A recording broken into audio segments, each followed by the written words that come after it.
Hello, hello, hello. Welcome back to another episode of Meta-Morph, where we take rogue level decks and bring them into the competitive meta as best as we can. I am your host. I am Dakota from Abyssal Gaming, and this is my co-host, Luan. Good evening.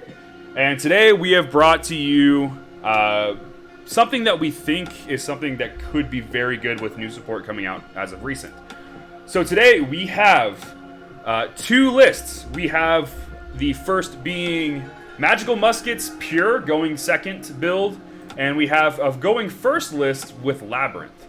So we'll be showcasing some plays with these today.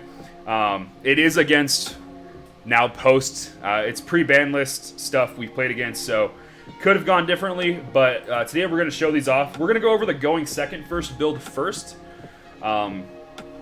It seems to be a bit more standard of what we're going to be seeing with this. So we'll start it off here. We have 3 Ash, 3 Crow. At the time, and probably still moving forward, these are the best hand traps currently in the game. They're the most effective against, especially now, what will be potentially a tier 0 deck in tier limit.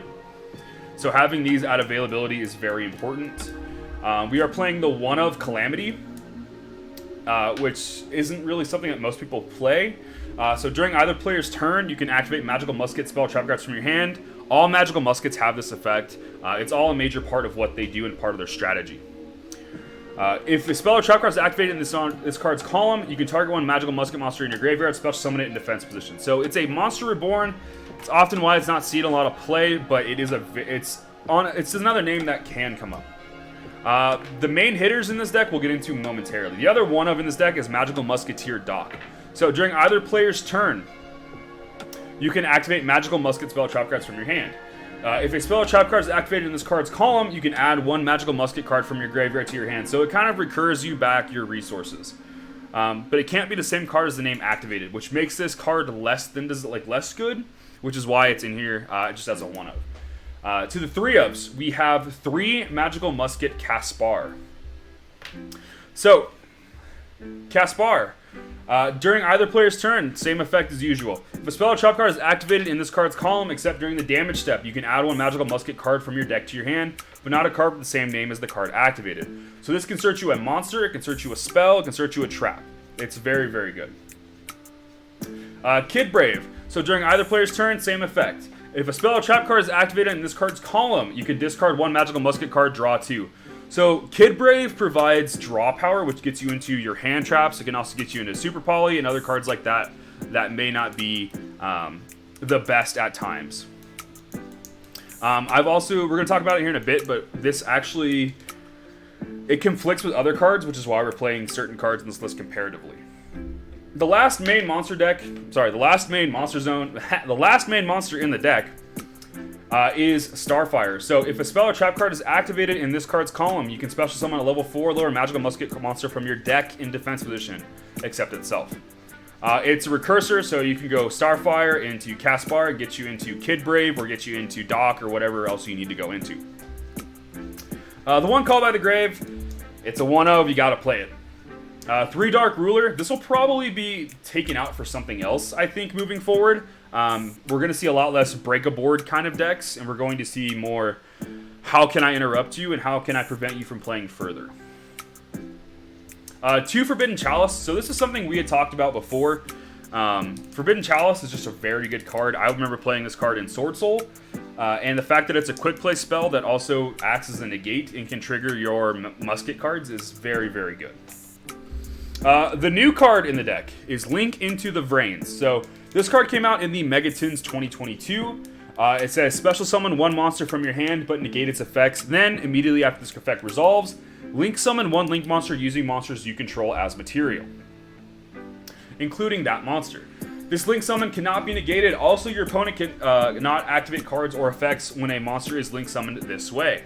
If a Link monster you control is destroyed by battle or card effect, while this card is in your graveyard, you can banish this card and add one monster from your graveyard to your hand with the same original type as one of those monsters destroyed. You can only activate this card once per turn. So, Link into the Vrains is a very unique card in this deck. Luan, do you want to explain why Link into the Vrains is so good? So, it's the second part of Link into the Vrains effect. The fact that your opponent cannot negate the link summon, as well as your opponent cannot activate cards or effects. So it's essentially a mini meltdown for your link monsters. Now, the reason why we play it, Magical Musket Max is a link 1 and only requires one monster. And the moment it is summoned, your opponent cannot respond to its effects.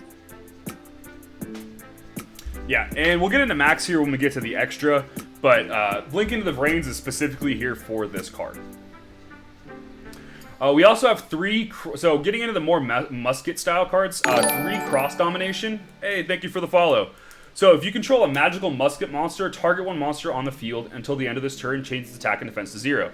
Also, it has its effects negated. So essentially, this is a Widow Anchor type card.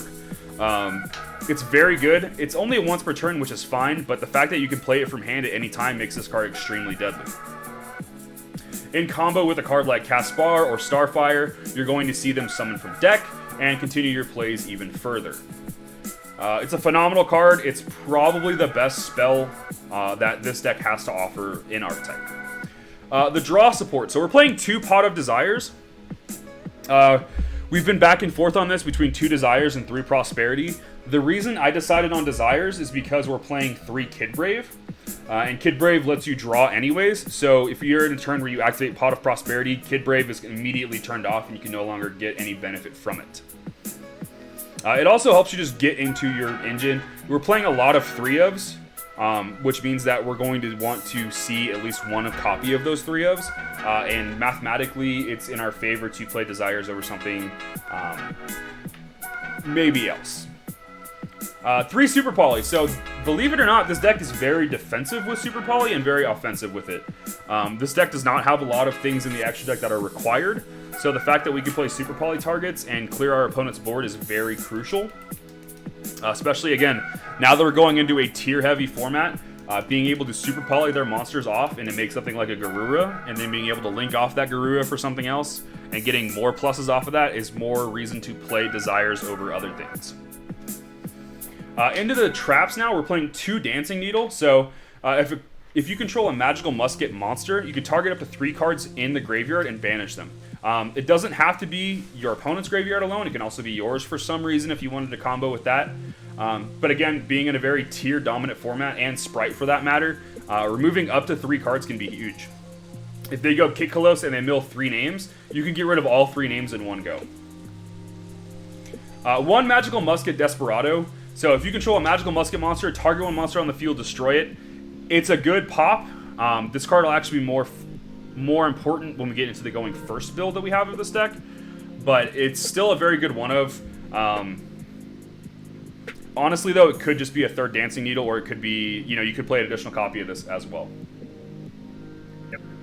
3 Magical Musket Last Stand. So this is important because it's a counter trap, and the fact that all the muskets let you use the spell and trap cards from hand means that you have a spell speed 3 counter trap resolving, and your opponent cannot respond unless they also have a spell speed 3 counter trap.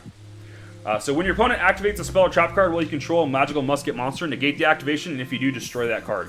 It's a free negate of a spell and trap. You have a monster on board and they want to Mystic Mine you.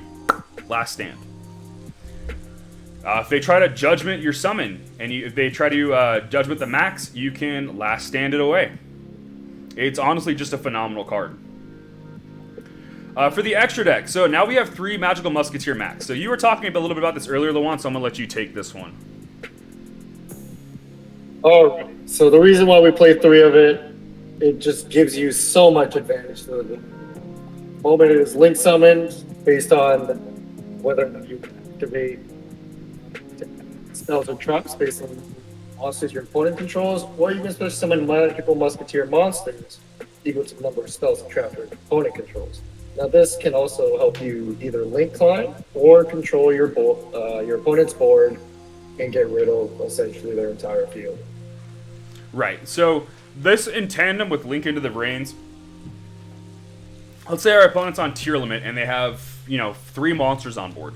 Well, we can go activate Link into the Brains, Link summon off one of our monsters in hand, make Max, and then for free either search 3 spell and traps, or search 3 monsters or special summon 3 monsters. I'm sorry. We can either search 3 spell or traps for the monsters they control, or if we're playing against, Eldritch, for example, we can search up to potentially 5 monsters.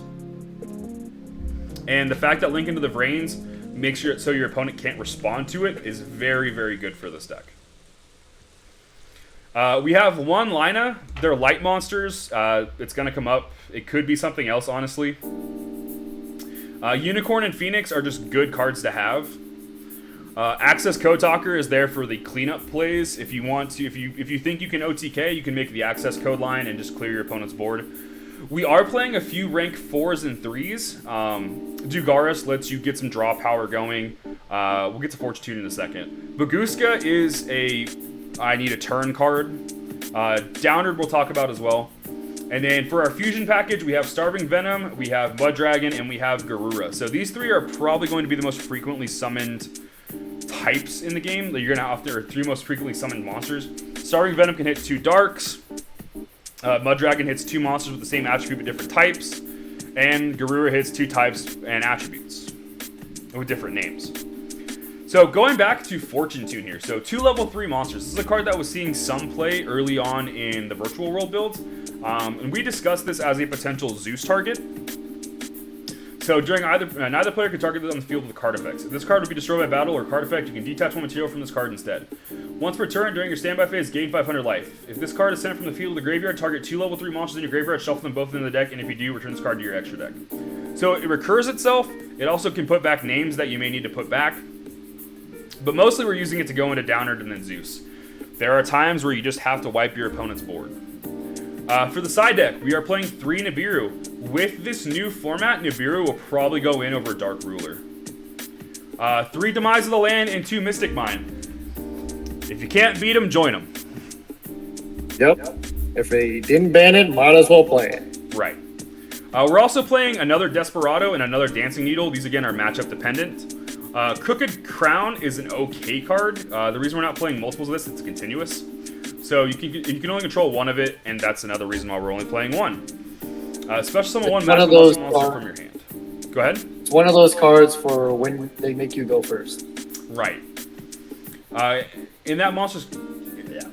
Special summon 1 magical musket monster from your hand, and if you do, your opponent's main monster zone and that monster's current column is unused. That zone cannot be used until the end of this turn, even if this card leaves the field. So we can potentially lock out both extra decks or extra monster zones if we have a max on one side and then a Crooked Crown on the other with a monster. We can lock them out that way as well. Rivalry of Warlords. This probably should be at 3. All of them are the same. They're all Fiend Lights. So Rivalry and Gozen are both very good cards in this. We went with Rivalry over Gozen because the Nightmares are also Fiends, which can come up. And then 2 Summon Limit. This deck can really get away with just playing, 1 or 2 monsters at a time and then just relying on the back row cards to clean up. The other list we have is something that's a little more experimental for now. So this is Labyrinth Magical Musket. The idea behind this was the fact that traps are very key in the Labyrinth strategy, and the fact that the Magical Muskets have quite a few we have quite a few just normal trap cards in the deck, makes this very reliable as a strategy. So 3 of the Ariane Labyrinth Servant. I believe this is the new one, right? Or is it Ariana that's the new one? They're all new. I meant out of Darkwing Blast. Oh, no. This is all out of the last set. Ariana's not out yet, I don't believe. I believe this is a Darkwing Blast card. Nope, it's out already. Oh, it is? Okay. We are getting additional support in Darkwing Blast, which is another, boss monster, so to speak. Gotcha. So, Ariana the Labyrinth, you can send 1 normal trap card from your hand or set on the field to the graveyard. Special summon 1 level 4 lower Fiend monster from your deck in defense position, except itself. So, it says a Fiend monster. All of the muskets are Fiends, so we can have a free searcher that way as well. From your hand. Really easy way to get into your Starfire, or if you want to get into your Casper, you can do that as well. Right. if another monster leaves the field by your normal trap effect, so if you, for example, compulse one of your opponent's monsters, you can apply the following effect. From your hand, either special summon one fiend monster or set one spell or trap. It can come up. Again, gets you into more bodies if you need to that way as well. Gets you into more bodies and allows you to draw one Right. to keep going. Ariana of the Labyrinth Servant. So, if this card is normal or special summoned, you can add one Labyrinth card from your deck to your hand except itself. If another monster leaves the field by normal trap effect, except during the damage step, you can draw one card, then you can apply the following effect. From your hand, either special summon one fiend monster or set one trap. So these two kind of go hand in hand, and they provide a nice little engine for this. It's honestly quite nice what these two can do together. And they provide a lot of recursion plays for your musket cards. Then we have Lovely Lady Labyrinth of the Silver Castle. So your opponent cannot activate monster effects in response to the activation of your normal trap cards. You can only use each of the following effects of Lovely Labyrinth of Silver Castle once per turn. You can target one normal trap card in your graveyard and set it to your field, but it cannot activate its effects unless you control another fiend monster. If another monster leaves the field by your normal trap card effect, except during the damage step, you can destroy one card on your opponent's field at random. Or from their field, yeah. From their field or hand. Oh, field or hand? Yep. Yeah, that's pretty good. And then we have our musket package, so 3 Caspar, 1 Doc, 1 Kid Brave, 3 Starfire. On the spells, we have 1 Call By. Again, 3 Dark Ruler definitely could be Nibiru's now. 1 Labyrinth. I think we should probably be playing 2 of this, but 1 seems fine for now. So if you activate a set Welcome Labyrinth normal trap, you can add this additional effect to that card's effect. After that, destroy 1 card on the field. So it turns your Compulse into a Return 1 and a Pop 1. If you activate a non-Labyrinth normal trap card except during the damage step, you can special summon 1 Fiend monster from your hand or graveyard. So this can get you into another one of your Fiend plays. Magical Musket Cross Domination is in here again. We have 2 this time. Again, this is a more trap-heavy build. Prosperity is also to help dig for some of these lesser monster amounts. And again, the extra doesn't really matter. We're playing Triple Compulse because it triggers all of your Labyrinth stuff. It is also just a fantastic trap card. 1 Fair Welcome Labyrinth. So when a monster declares an attack while you control a Fiend monster, target 1 card on the field, negate the attack, and if you do, destroy the targeted card. Then you can set 1 non-Labyrinth normal trap card from your hand or deck. It's Trap Trick, but better for this deck. Yep. We have 2 IDP. Card's phenomenal. It helps you out big boards. It'll be even better going into tier because you can interrupt their tier combos and ensure that your plays are going to resolve. It helps you out 2 monsters with 1 as well. If they summon Kikalos and they have another tier engrave, or if they go to summon the big Rhino and they have another tier engrave, you can get rid of both very easily. Dancing Needle, again, is in here for that play, for tiers. But we're playing 3 Desperado. So Desperado is in here at 3 because it also triggers all of your Labyrinth stuff as well. It turns all of your Labyrinth cards from a Pop 1 into a Pop 2 or even more. 2 Last Stand. We figured 2 was plenty. Negating spell and traps isn't going to be that important unless we're dealing with like a Harpy's Feather Duster or something like that. 1 Harpies, Dark Ruler. That's really about it. We have 1 Trap Trick in here. It's just another Fair Welcome Labyrinth, essentially. And then we have 3 Welcome Labyrinths. So special summon 1 Labyrinth monster from your deck. Also, until the end of your next turn after this card resolves, you cannot special summon monsters from the extra deck except Fiend monsters. Again, not a problem. If a monster leaves the field by your normal trap effect while you control this card in your graveyard, except the turn it was sent there, you can set this card. You only use the effect of this once per turn. So it recurs itself as well, which is very nice. The extra is the side deck is incomplete at the moment because this is stuff that really is format depending. The 3 Super Poly for sure are going to be in there because we are playing the Super Poly targets. Yep. As for the extra deck, Avermax is just a really good boss monster to have. Again, 3 Max is very important. The Lina, the Unicorn, the Phoenix are all in here for the same reason. IP is in here because it helps you get some of your other monsters off the field if you need to. Dark is going to be very good moving forward as well because, again, of tiers. And Access Code is just another giant body that can help end games, but sometimes this deck can struggle with. For our Eggsy, we're playing one taper, which is still in here because sometimes we just need to play. Exiton Knight. So Exiton is an evenly matched on legs. Honestly, we could probably side evenly matched in this deck as well, and it would trigger even more. It's a phenomenal card. And the fact that sometimes you just need to get the 2 bodies on board and you just need to out stuff. And then we have, again, the 3 super poly targets. So these are our 2 current builds for these decks. I'm sure there are other builds that we can try out. But I do like the originality behind this kind of going first, trap-heavy Magical Musket build that I think moving forward could be very good. We do have a couple replays to show you guys as well. The last Meta-Morph we did, it was kind of weird because we couldn't really get anything going. So we do have a couple replays to play through here. I'm going to put them on fast forward for now, and I'll pause as we need to go. So this is the first match. I was playing the previous Sprite build. This is the going second build that we had going with the Runics, which initially were kind of our plan. So I'll leave this one on fast forward since we don't currently actually have a build for this, but this is something we were testing. If you guys are interested in seeing the new going second build, please let us know down in the comments below, and we will be sure to show off that testing. So right now, I'm just kind of going through the standard Sprite plays. Lawan decided to mess with me a little bit there. And I'm just going to end pretty standard here. I'm going to end up setting starter as well.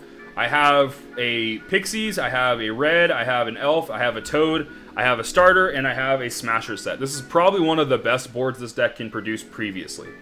The reason I summon Sprite Pixies is because sometimes I want to either use it for the red negate, or Pixies itself can actually come up where your opponent doesn't read cards. And I tried to play this as if I didn't know what I was playing against. So draw for turn, we draw into Super Poly, and it's going to out immediately 2 of the biggest cards on the deck. And we're going to get Garura. We're going to see Carrot because we do see the Magical Musket Starfire come down. Carrot is a spell and trap negate, which can come up, which is why I decided to go into this. Tip, Desperado, Slumber, and Flashing Fire are all very good. Tip, we're going to end up having to negate that. We're going to have to negate the Flashing Fire as well because he was targeting the Toad. And then Desperado is just going to attempt to out the Carrot, but we're going to chain the Smashers to out stuff that way. Starfire is going to trigger and get us the Caspar. Caspar is going to trigger because of the Runic Slumber. And we're going to target the Magical Musketeer Max. We're going to leak into the Max too to prevent our opponent from really doing anything or getting a bigger body on board. And then an additional Starfire. And then the banishing off the top is really important. The reason we decided against the musket plays, or the runic plays is because this deck, I mean, while it can really thrive without a battle phase, we felt that this deck needed a battle phase more than any other time. Cross Domination is going to negate the Swap Frog as well. I did end up having the Talents, which can be a negative for this deck, and having Sprite Blue and Jet going into Smashers, this is just end up going to be the full combo here. So I'll let this play out while we talk about this. Yep, and then the reason why we added a monster here instead of another spell or trap, we actually ended up banishing all of the rest of our targets off of Desires. Yeah, and that's sometimes the downside with Desires as well, especially if you're playing a very limited package, is just sometimes you just don't have enough. Yep.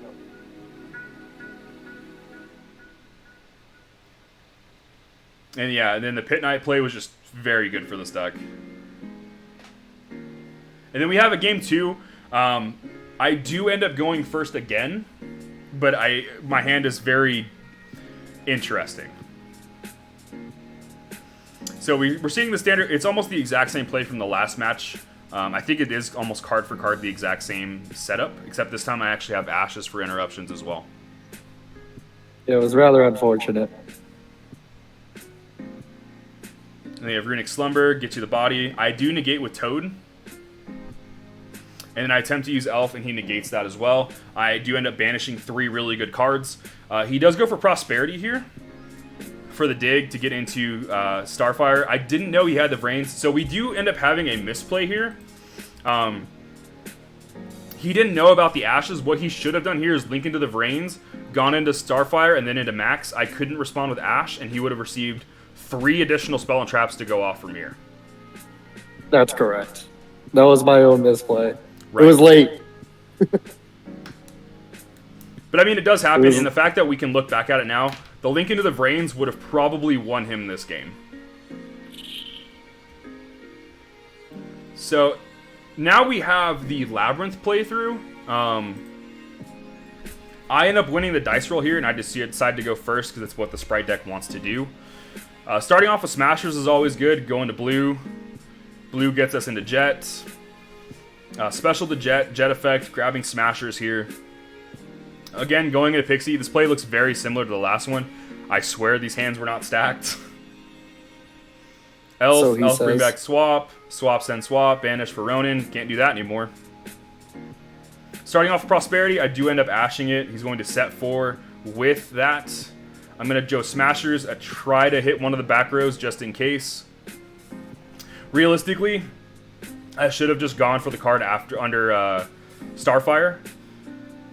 During standby phase, he's going to try to use Desperado, which is very good. Desperado tries to pop the Elf during standby, so I can't use it during the main phase. Totally Awesome is going to come in here and try to negate that, and he's going to compulse the Elf anyways. So yes, while that card would be negated, it is going to clear my board essentially. And then he's going to use, was it Trap Trick underneath Starfire? Yep. Try to trigger Starfire, but Imperm's going to stop that. And we're going to set the Welcome Labyrinth.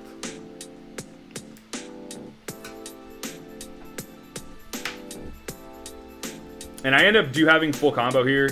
He just kind of ran out of gas. There was no real traps to really combo with the Lovely Labyrinth, so he's trying to just put up a body to prevent it from really taking off.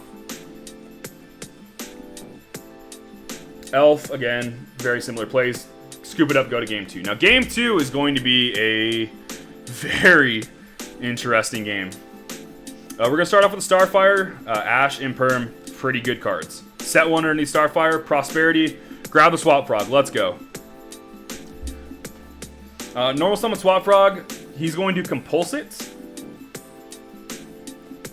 And we're going to see a few things happen here. So, the Swap Frog being compulsed, meaning that I have no further bodies to interrupt here, is very good.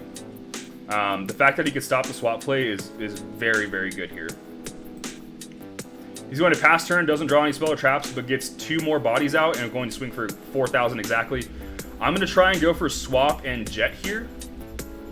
Go for Gigantic Sprite. I probably should have Smashers here, but again, drawing into that 3rd Jet is just terrible.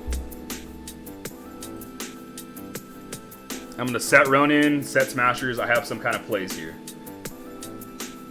So he's going to go for Dancing Needle and banish 3. I probably should have tried to chain Smashers here, but it would have left me open and I would have lost anyway. So now I'm kind of sitting on a body. Again, that Desperado coming in and clearing Ronin Totem and going to swing for game off of this.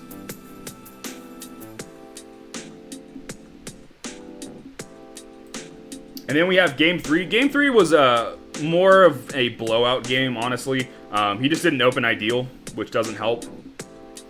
And I opened up full Not combo. a single monster. Yeah, no monster was kind of the issue here.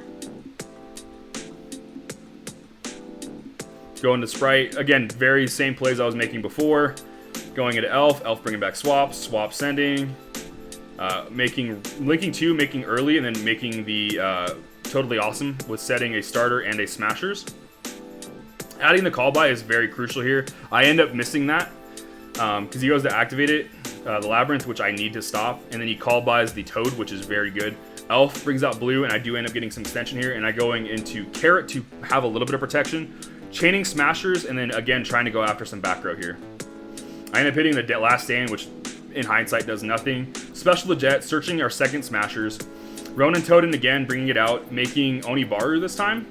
And then we're going to go for Centuria just to get some big bodies on field. I miscalculated here. I was exactly 200 off from lethal. I could have done something else, and I chose not to. But I left him into the game, and I do end up making a Zeus, just in case.